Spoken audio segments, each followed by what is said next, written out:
여러분 안녕하십니까? 트래블데일리 8월 7일 뉴스를 시작하겠습니다. 여행업계 개인정보 보호 실태가 낙제 수준인 것으로 나타났습니다. 행정안전부가 지난해 하반기부터 관광 분야를 대상으로 개인정보보호법 실태 점검 결과 위반 사례가 각 조항별로 다양하게 나타나서 주의가 필요한 상황입니다. 행안부가 한국여행업협회에 통보한 회원사 위반 사례를 살펴보면요. 정보 주체의 개인정보 분실, 도난, 유출, 변조, 위조 또는 훼손되지 아니하도록 수탁자를 교육하고 처리 현황 점검 및 수탁자가 개인정보를 안전하게 처리하는지 감독하지 않았던 내용과 개인정보 보호 조직의 구성이 좀 허술했고요.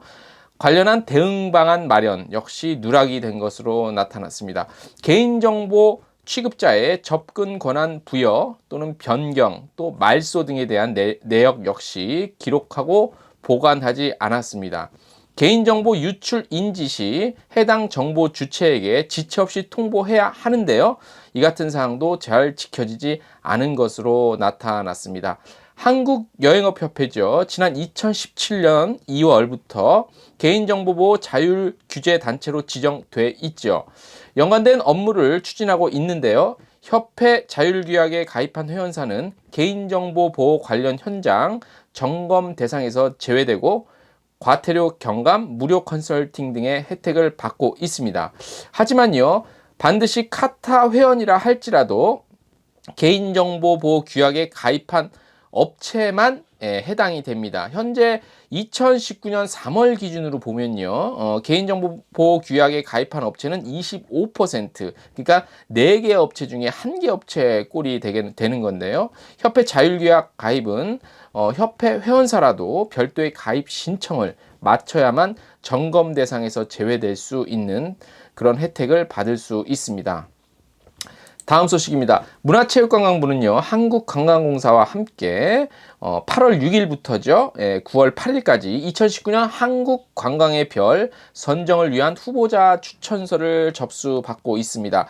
한국관광의 별에 대해서 잠시 설명을 좀 드리겠습니다. 한 해 동안 한국관광 발전에 기여한 관광 자원을 선정하고 시상을 하는 거죠. 목적이 있습니다. 국내 관광에 대한 국민들의 관심을 높이기 위해서 지난 2010년부터 진행을 해왔고요. 한국 관광의 별로 선정된 50여 개의 관광 자원들은 우리나라의 대표 관광 자원으로 많은 국민들의 사랑을 받아왔다고 합니다. 2019년부터는 한국 관광의 별 시상을 종래 방식과는 좀 다르게 진행을 한다고 나와 있습니다. 분야와 부문 체계에서 벗어나서요. 매력도와 기여도를 중심으로 본상과 특별사랑을 시상합니다. 본상 같은 경우는요. 유형과 무형의 형태나 숙박, 음식, 시장 등 세부 부분을 막론하고 본래의 매력이 뛰어난 관광자원, 또 새로운 컨텐츠와 서비스를 기반으로 한 매력을 창출한 관광자원, 그리고 관광 약자를 배려한 컨텐츠가 있는지 이렇게 4개 부분을 선정해서 시상을 합니다. 특별상은요, 잠재력이 높아서 앞으로의 성장이 기대되는 관광자원이고요. 그리고 방송, 텔레비전, 유튜브, 그 다음에 누리소통, SNS죠. 이런 분야에서 한국관광 활성화에 기여한 프로그램, 기타 등등 해서요, 최대 3개를 선정해서 시상을 합니다. 국민 누구나 본상과 특별상 후보를 출전할 수 있습니다. 구체적인 선정 평가와 위원회 심의를 거쳐 확정되고요. 시상식은 12월 중에 개최된다고 합니다. 다음 소식 전해드리겠습니다. 에티하드 항공이죠. 중동의 대표적인 항공사죠. 10월 27일부터 아부다비에서 런던 노선을 매일 4회 증편 운항합니다. 여기에는 아부다비에서 출발하는 오전 비행편, 그리고 런던 히드로에서 출발하는 밤의 비행편이 포함돼서요. 인천 출발 아부다비를 경유해서 런던을 여행하시는 승객들에게 더욱 편의성이 향상이 된다고 합니다. 그 기내 컨텐츠들을 한번 살펴보겠습니다. 에티하드 항공은 해당 노선을 운항하는 4편 중에 한 편은 비즈니스 스튜디오, 객실 28석이고요. 이코노미 스마트 좌석 271석을 포함해 총 299석, 그리고 항공기는 787 9 드림라이너 투입하고요. 다른 3편은 A380 운항되는데요. A380 안에 컨텐츠가 굉장히 화려합니다. 전 세계 최초로 거실과 침실, 샤워실 3개 공간으로 이루어진 더 레지던스죠. 예. 그리고 9개의 퍼스트 아파트먼트, 그리고 70여 개의 비즈니스 스튜디오 좌석, 그리고 이렇게 있고요. 이코노미 스마트 좌석은 405석, 그래서 총 486석으로 구성이 된다고 합니다. 에티하드 항공은 보잉 787 드림라이너 기종으로 아부다비와 맨체스터 노선을 매일 2회 운항하고 있지요. 그래서 더욱더 다채로운 목적지로 승객들을 안내한다는 방침입니다. 다음 소식입니다. 저비용 항공사 LCC 중에서 가장 수익을 그동안 많이 냈던 제주항공이요. 2분기 영업손실이 274억으로 전년 동기 대비 적자 전환했습니다. 매출은 3,129억 원이었고요. 제주항공의 그 적자는 20분기 만에 처음이라서 이게 좀 주목이 됩니다. 최근에 일본 사태 때문인지 또 다른 이유 때문인지는 한번 살펴봐야 되는데요.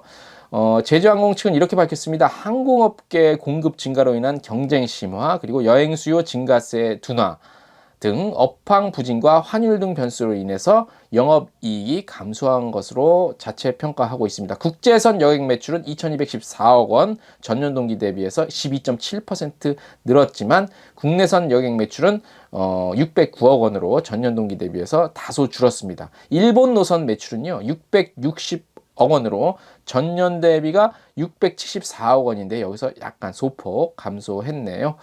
제주항공은 8월부터요 인천발 란퉁 엔진 하얼빈, 그 다음에 무안발 장자재 엔진, 부산발 장자재 제주발 시안 등 중국 노선 취항이 예정돼 있고요. 지방에서 출발하는 비수익 노선은 간편, 운유 등을 통해서 다소 조절을 하겠다고 밝혔습니다. 따뜻한 소식 하나 전해드리겠습니다. 아시아나 항공이요.